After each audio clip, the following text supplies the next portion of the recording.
2025-26 শিক্ষাবর্ষে একাদশ শ্রেণীর জন্য অনলাইন রেজিস্ট্রেশন করার শেষ দিন হল 30শে জুন 2025। কাউন্সিলের পোর্টালের মাধ্যমে এই অনলাইন রেজিস্ট্রেশন করতে গিয়ে অনেক বিদ্যালয় অনেক রকমের সমস্যার সম্মুখীন হয়েছেন। এদিকে 30শে জুন শেষ তারিখ।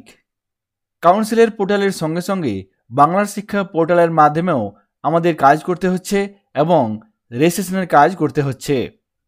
বাংলার শিক্ষা পোর্টালে দিনের বেলা কাজ করাই যায় না, অগত্যা সকাল বা রাতে শিক্ষক শিক্ষিকা বা শিক্ষাকর্মীদের কাজ করতে হচ্ছে।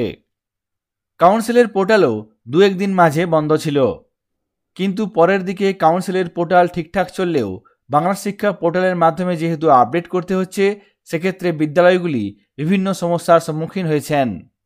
এই রেজিস্ট্রেশন করার সময়সীমা বাড়ানো হবে কিনা কাউন্সিলের তরফ থেকে এখনও পর্যন্ত জানানো হয়নি। তবে প্রত্যেক বছরের মতো এই বছরেও রেজিস্ট্রেশন করার সময়সীমা দিন 7 বাড়ানো হবে বলে মনে করা হচ্ছে। আগামী 7 জুলাই থেকে শুরু হবে 3rd সেমিস্টারের অনলাইন ফর্ম ফিল আপ প্রক্রিয়া। আশা করা যায় 1 থেকে 6 তারিখ পর্যন্ত রেজিস্ট্রেশনের সময়সীমা বাড়ানো হতে পারে। যদিও কাউন্সিলের তরফ থেকে এখনও পর্যন্ত সেই সময়সীমা বাড়ানোর নোটিফিকেশন জারি করা হয়নি। বাংলা শিক্ষা পোর্টালে ট্রান্সফার ইন করার পরেও কাউন্সিলের পোর্টালে ইম্পোর্ট করা যাচ্ছে না, বেশিরভাগ সময় এরর চলে আসছে। সেক্ষেত্রে আমি যেভাবে কাজ করেছি, সকাল কিংবা রাত্রের দিকে ইম্পোর্ট করার চেষ্টা করেছি। এক্ষেত্রে বেশিরভাগ ক্ষেত্রেই দেখা গেছে ইম্পোর্টের কাজ সম্পন্ন হয়েছে এবং রেজিস্ট্রেশন করা সহজতর হয়েছে। যদি ইম্পোর্ট করতে গিয়ে এরর আসে, সেক্ষেত্রে আপনারা রাতের দিকে কিংবা সকালের দিকে একবার ট্রাই করে দেখবেন। কাউন্সিলের পোর্টালের মাধ্যমে রেজিস্ট্রেশনের এই কাজ প্রত্যেকটি উচ্চ মাধ্যমিক বিদ্যালয়কেই করতে হচ্ছে এবং নির্দিষ্ট সময়সীমার মধ্যে করতে হবে। 30শে জুন শেষ তারিখ, সেই জন্য আমি আপনাদের সঙ্গে কিভাবে অনলাইন মাধ্যমে পেমেন্ট করবেন সেই পদ্ধতি শেয়ার করব। একাদশ শ্রেণীর রেজিস্ট্রেশনের পেমেন্ট করার জন্য এখানে প্রথমে কাউন্সিলের পোর্টালটি ওপেন করে নিয়েছি। তারপর এখানে এই ইনস্টিটিউশনস লগ ইন অপশানে ক্লিক করে নির্দিষ্ট user ID, password, captcha code ব্যবহার করে লগ ইন করে নেব। এখানে আমি নির্দিষ্ট বিদ্যালয়ের কাউন্সিলের পোর্টালের ড্যাশবোর্ডে চলে এসেছি।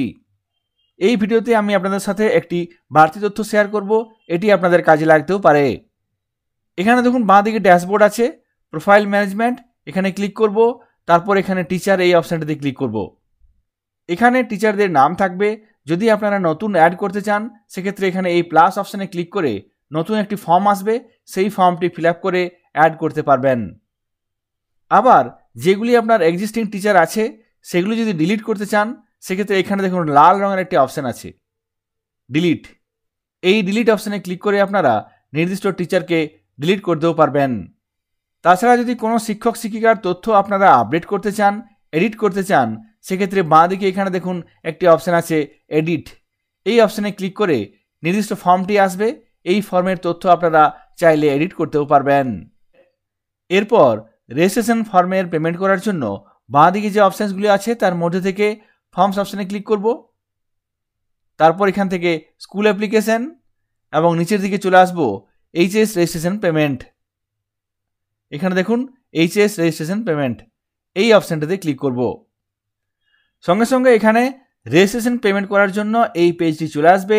এখান থেকে আপনি সেশন সিলেক্ট করে পেড করা চালান বা নন পেড চালানগুলি দেখতে পারবেন। এক্ষেত্রে এখনও পেমেন্ট করা হয়নি, সেই জন্য এখানে চালানগুলো দেখাচ্ছে না। পেমেন্ট করার জন্য ডান দিকে ক্রিয়েট চালান এই অপশানটিতে ক্লিক করতে হবে। তাহলে সঙ্গে সঙ্গে রেজিস্ট্রেশন চালান এই পেজটি চলে আসবে। এখানে প্রথম কাজ হলো HOI সিগনেচার দেখে নিতে হবে। HOI সিগনেচার আগের বছর আপলোড করা হয়েছিল সেটি আছে কিনা, কিংবা যদি পরিবর্তন করতে চান, সেক্ষেত্রে আপনাকে এখানে চুজ ফাইল অপশানে ক্লিক করে নির্দিষ্ট ফাইলটি আপলোড করে নিতে হবে। এক্ষেত্রে অবশ্যই HOI এর সিগনেচার 10 থেকে 50 কেবির মধ্যে স্ক্যান করে বানিয়ে নিতে হবে। সেই স্ক্যান করা জেপিজি ফাইলটি আপনাকে এখানে আপলোড করতে হবে। তারপর এখানে সাবমিট অপশানে ক্লিক করতে হবে। এই কাজটি হয়ে গেলে আপনাকে এরপর কোন ছাত্রছাত্রীর রেজিস্ট্রেশন ফর্মের পেমেন্ট করতে চান সেগুলি সিলেক্ট করতে হবে। এখানে এই পেজে দেখুন শোয়িং, এখানে দেখাবে কতগুলো এন্ট্রি হয়েছে। এখান থেকে আপনি কোন কোন স্টুডেন্টের রেজিস্ট্রেশন ফর্মের পেমেন্ট করতে চান সেগুলি সিলেক্ট করে নিতে হবে। যদি আপনি একসঙ্গে সমস্ত সিলেক্ট করতে চান, তাহলে এখানে দেখুন চেক অল একটি অপশান আছে।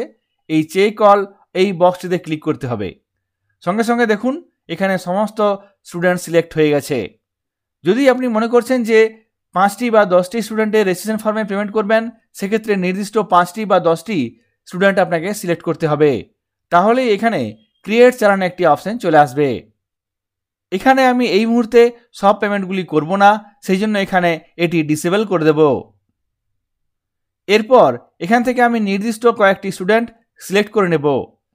এখানে আপনি যে নির্দিষ্ট স্টুডেন্টের রেজিস্ট্রেশন ফর্মে পেমেন্ট করতে চান, সেই নির্দিষ্ট স্টুডেন্টের বাঁ দিকে এখানে এই বক্স আছে, এই বক্সে ক্লিক করতে হবে। এইভাবে আপনাকে প্রত্যেকটি সিলেক্ট করে নিতে হবে। এখান থেকে আমি কয়েকটি স্টুডেন্ট সিলেক্ট করে নিলাম। তাহলে দেখুন এখানে ক্রিয়েট চালান অপশনটি চলে এসেছে। এরপর এখানে এই ক্রিয়েট চালান অপশনটিতে ক্লিক করব। সঙ্গে সঙ্গে এখানে আর ইউ শিওর, এখানে ইয়েস ক্লিক করব। ডান, চালান ক্রিয়েটেড, ওকে।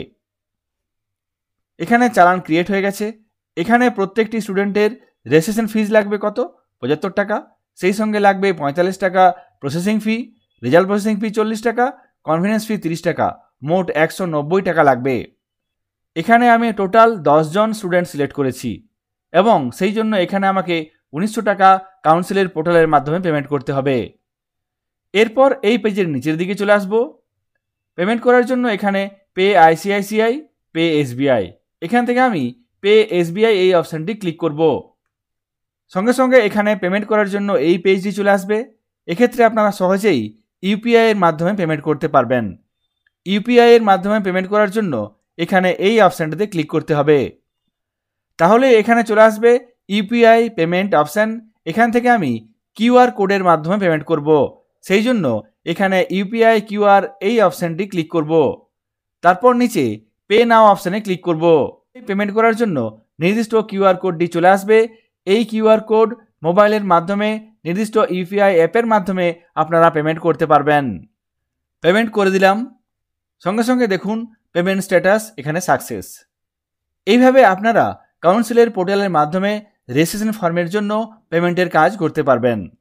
এরপর এখান থেকে কিভাবে পেমেন্টের এই চালান ডাউনলোড করবেন, সেই জন্য আমরা এখান থেকে ব্যাক টু ড্যাশবোর্ড অপশানে ক্লিক করে ড্যাশবোর্ডে চলে যাব। এখানে আমরা ড্যাশবোর্ডে চলে এসেছি। এরপর রেজিস্ট্রেশন ফর্মের পেমেন্টের এই রিসিপ্ট কিভাবে ডাউনলোড করব, এখানে বাঁ দিকে অপশানসগুলি আছে। ফর্মস অপশানে ক্লিক করব, তারপর স্কুল অ্যাপ্লিকেশন, এখান থেকে তারপর চলে যাব এইচএস রেজিস্ট্রেশন পেমেন্ট, এই অপশানটাতে ক্লিক করব।